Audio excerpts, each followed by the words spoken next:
दोस्तों, एक बहुत ही बड़ी खबर लेकर मैं आपके सामने आया हूं। एक्चुअली मैं इस वीडियो को बनाने के लिए काफी समय से वेट कर रहा था, लेकिन अभी सारी चीजें कुछ वैसी ही हो रही है जैसा कि मैं सोच रहा था, और वही चीजें मैं आपको बताने वाला हूं। हाथ जोड़कर आपसे निवेदन है कि एकदम आखिर तक इस वीडियो को जरूर देखते रहिए, क्योंकि ये भारत भाग्य विधाता युद्ध होगा। इस युद्ध का सीधे सीधे हमें बहुत फर्क पड़ेगा, इसलिए हर हाल में इन सारी चीजों को जानना आपको जरूरी है। और इसके लिए हम क्या कर सकते हैं, ये चीज भी आप खुद ब खुद समझ जाएंगे। जी हाँ, आप ध्यान से सुनिएगा मैं क्या बोल रहा हूँ।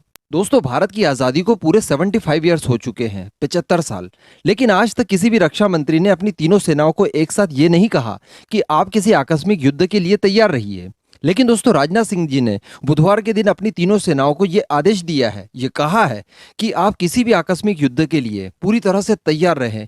जब आपको कहा जाए तब आप युद्ध के लिए पूरी तरह से तैयार रहें, युद्ध डायरेक्टली छेड़ दें। ऐसा क्यों? अब पहले तो यहाँ पर समझ लेते हैं कि आकस्मिक युद्ध क्या है। तो आकस्मिक युद्ध एकदम एक सरप्राइज अटैक हुआ। 1971 में जो हमने पाकिस्तान के खिलाफ युद्ध लड़ा था, वो एक फुल फ्लैश वॉर था। उसमें भारत और पाकिस्तान दोनों ने ही अपनी पूरी पूरी ताकत का इस्तेमाल किया था। लेकिन आकस्मिक युद्ध या फिर सडनली युद्ध हुआ या फिर किसी तरह का कोई सरप्राइज अटैक हुआ, सरप्राइज वॉर हुआ, ये कुछ ही समय के लिए होता है, एक अल्प समय के लिए होता है, जिसमें काफी बड़ा निर्णय लिया जा सकता है, काफी निर्णायक युद्ध होता है। 1967 में भारत और चाइना के बीच में इस तरह का एक आकस्मिक युद्ध हुआ था, और मैं आपको बता दूं कि वो युद्ध भारत ने जीत लिया था। 1962 का बदला भी इसे कहा जाता है। वो डॉक्यूमेंट्री मैंने बनाई है, आपको लिंक डिस्क्रिप्शन में मिल जाएगी, आप लोग जरूर देखिएगा। तो इस तरह का कोई युद्ध भारत के सामने आ सकता है, किसी तरह के सरप्राइज युद्ध को चाइना छेड़ सकता है भारत के खिलाफ। यहां पर हमारी तीनों सेनाओं को चौकन्ना रहने की जरूरत है। अब ऐसा क्यों होगा और इससे किस तरह का निर्णय निकल सकता है, वो आप जान लीजिए।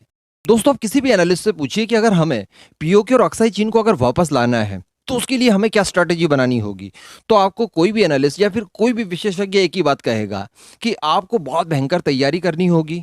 ऐसी तैयारी कि आप केवल एक ही दिन का आकस्मिक युद्ध छेड़ दें अपने दुश्मन के खिलाफ, और इतनी ताकत से हमला करें कि जाकर पीओके में सीधे बैठ जाएं या फिर सीधे अक्साई चीन में जाकर बैठ जाएं और उसका कब्जा वापस ले लें और दोबारा कब्जा देने से इनकार कर दें। और ऐसा हो भी सकता है। आप पिछले साल का कुछ याद कीजिए, जब हमने कैलाश रेंज के ऊपर कब्जा किया था, क्या चाइना बाद में भारत को वहां से हटा पाया? नहीं हटा पाया। उसके लिए एक प्रॉपर युद्ध करने की जरूरत पड़ती। अगर भारत को कैलाश रेंज से हटाना होता तो एक प्रॉपर युद्ध लड़ना होता, जो कि दोनों ही देशों के हित में नहीं था। ऐसी परिस्थिति में भारत ने जब तक चाहा कैलाश रेंज के ऊपर डटकर बैठा रहा। वो तो खैर बाद में बातचीत के जरिए भारत को वहां से हटना पड़ा, लेकिन भारत को बलपूर्वक चाइना वहां से नहीं हटा पाया। एग्जैक्टली ऐसा ही होने वाला है। अगर आपको पीओके और अक्साई चीन वापस लेना है तो एकदम से सडनली सरप्राइज अटैक करके जाकर वहां पर बैठ जाइए, फिर आपको वहां से कोई नहीं हटा सकता। तो दोस्तों, यही चीज भारत के खिलाफ भी अप्लाई होती है। मान लीजिए कि चाइना या पाकिस्तान ऐसा ही कोई आकस्मिक युद्ध भारत के खिलाफ छेड़ देते हैं और वो बहुत भयंकर हो, जिसका जवाब भारत के पास ना हो, तो केवल एक ही दिन लगेगा हमारा अरुणाचल प्रदेश या फिर पूरा नॉर्थ ईस्ट आप कह दीजिए, या फिर पूरा का पूरा कश्मीर भारत के हाथ से जा सकता है। आप समझ रहे हैं बहुत गहराई है बात में। इसलिए भारत को लगातार तैयारी करने की जरूरत है और अपने आप को इतना स्ट्रांग बनाना है कि किसी भी इस तरह के सरप्राइज युद्ध को भारत बड़ी आसानी से फेस कर ले और इससे जीत भी ले। इवन हम लोग इतनी ताकत से आक्रमण करें कि जो हमारे हाथ से हमारे एरिया चले गए हैं वहां पर भी जाकर हम लोग बैठ जाएं, क्योंकि इसके बाद दूसरा मौका किसी को नहीं मिलेगा, ना चाइना पाकिस्तान को, ना भारत को। तो दोस्तों, यहां पर ऐसा दिखाई दे रहा है कि चाइना लगातार इस तरह के एक सरप्राइज अटैक की तैयारी भारत के खिलाफ कर रहा है। जी हाँ, बिल्कुल कर रहा है। मैं आपको बता दूं, रिसेंटली आपने खबरें सुनी भी होंगी कि चाइना की गवर्नमेंट ने चाइना की आम जनता को यह कहा है कि आप विंटर्स के लिए प्रिपरेशन कर लीजिए, यानी जितना भी अनाज वगैरह स्टॉक करना है आपको उतना आप कर दीजिए, क्योंकि बताया जा रहा है कि कोई बड़ा फूड क्राइसिस चाइना में आ सकता है। लेकिन दोस्तों, इसको आप सेकंड वे में लीजिए। जिस तरह से राजनाथ सिंह जी ने पहली बार भारत के रक्षा मंत्री के तौर पर अपनी सेनाओं को युद्ध के लिए तैयार रहने के लिए कहा है, उस एंगल से आप जोड़िए। यहां पर चाइना चाहता है कि विंटर में पूरी तैयारी कर ली जाए। अगर कोई बड़ा क्राइसिस हो जाता है युद्ध के दौरान तो हमारी जनता घर बैठे खाना खा सके, जनता के अंदर किसी भी तरह का पैनिक ना फैले और हम लोग बेफिक्र होकर युद्ध लड़े भारत से। अभी यहां पर आप दूसरा भी एंगल देखिए। पाकिस्तान को लगातार चाइना नए नए हथियार देते जा रहा है, फिर वो एयर डिफेंस सिस्टम हो या फिर किसी तरह का कोई नेवल शिप हो, लगातार अपनी अच्छी अच्छी टेक्नोलॉजी चाइना पाकिस्तान को देते जा रहा है।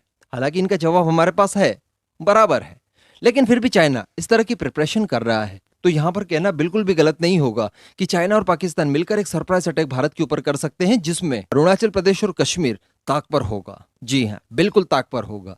तो ऐसी परिस्थिति के लिए भारत को भी चौकन्ना रहना है।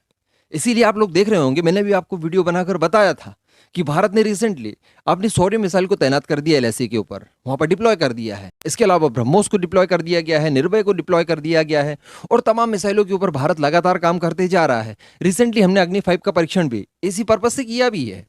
यानी यहां पर सारी तैयारियां चाइना और पाकिस्तान द्वारा हो चुकी है। तैयारी बस भारत को करनी है कि न केवल इन्हें डिफेंड करे, बल्कि ऑफेंसिव होकर, बहुत जबरदस्त ऑफेंसिव होकर हमारी टेरिटरी जो कि इन लोगों ने कब्जा रखी है वो भी वापस लेकर आए। इसके अलावा मौका नहीं मिलने वाला है, न चाइना को मिलेगा ना भारत को मिलेगा। अच्छा, यहाँ पर कुछ लोग ये सोच रहे होंगे कि यार चूंकि भारत भी तो न्यूक्लियर पावर्ड है, बहुत भयंकर कैपेबिलिटी है भारत के अंदर, तो ऐसी परिस्थिति में ये लोग इतना बड़ा दुस्साहस कैसे कर सकते हैं कि भारत के ऊपर सीधे अटैक करके भारत की टेरिटरी छीन ले।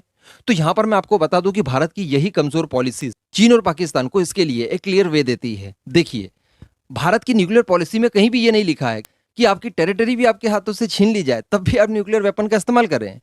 आप थोड़ा सा समझिए, नो फर्स्ट यूज पॉलिसी जो भारत की है वो कितनी घातक हो सकती है। हमारी न्यूक्लियर पॉलिसी में ऐसा कहीं भी नहीं लिखा हुआ है कि अगर मान लीजिए चीन और पाकिस्तान दोनों मिलकर एक साथ अटैक करते हैं और उस समय आप कमजोर पड़ जाते हैं और आप दिल्ली भी आपके हाथों से चली जाती है, तब आप न्यूक्लियर वेपन्स का इस्तेमाल कर लें। ऐसा भी नहीं लिखा हुआ है। जब तक आपके ऊपर न्यूक्लियर वेपन से अटैक ना हो तब तक बदले में आप भी न्यूक्लियर वेपन से अटैक नहीं कर सकते, और ये चीजें चाइना और पाकिस्तान को पता है। थोड़ा सा समझिए, काफी गहरी बात है ये भी।